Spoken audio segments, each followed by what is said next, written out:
దేశంలో పెట్టుబడులను ఆకర్షించడమే లక్ష్యంగా ఏపీ అగ్రస్థానంలో దూసుకుపోతోంది. 2025-26 ఆర్థిక సంవత్సరం మొదటి 9 నెలల్లో దేశానికి వచ్చిన మొత్తం పెట్టుబడుల్లో 25.3% వాటా ఏపీ దక్కించుకుంది. ఆ తర్వాతి స్థానంలో ఒడిశా 13.1%, మహారాష్ట్ర 12.2%గా ఉన్నాయి.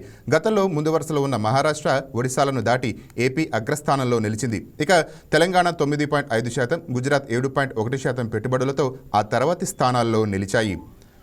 రాష్ట్రంలో అనుకూలమైన పారిశ్రామిక విధానాలు, మౌలిక సదుపాయాల కల్పన, ప్రభుత్వం చూపిస్తున్న చొరవ వల్ల గ్లోబల్ ఇన్వెస్టర్లు ఏపీ వైపు మొగ్గు చూపుతున్నారు. డేటా సెంటర్లు, గ్రీన్ ఎనర్జీ, ఆర్టిఫిషియల్ ఇంటెలిజెన్స్ రంగాల్లో ఏపీ ఇతర రాష్ట్రాల కంటే ముందు ఉంది.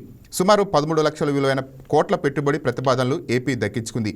సిఐఐ సమ్మిట్లో 600కు పైగా ఎంఓయూలు కుదుర్చుకోవడంలో ద్వారా రాష్ట్ర పారిశ్రామిక చరిత్రలో కొత్త అధ్యాయాన్ని లిఖించింది. ఈ భారీ పెట్టుబడుల ద్వారా రాష్ట్రంలో సుమారు 16 లక్షల మందికి పైగా ఉద్యోగాల అవకాశాలు లభిస్తాయని అంచనా వేస్తున్నారు.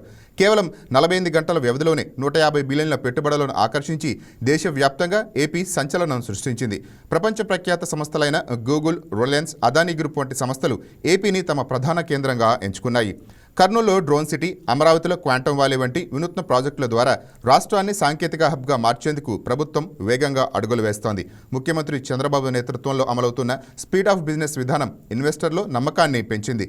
దక్షిణాది రాష్ట్రాలైన తమిళనాడు, కర్ణాటకతో పోలిస్తే ఏపీ ప్రస్తుతం పెట్టుబడుల విషయంలో పైచేయి సాధించింది.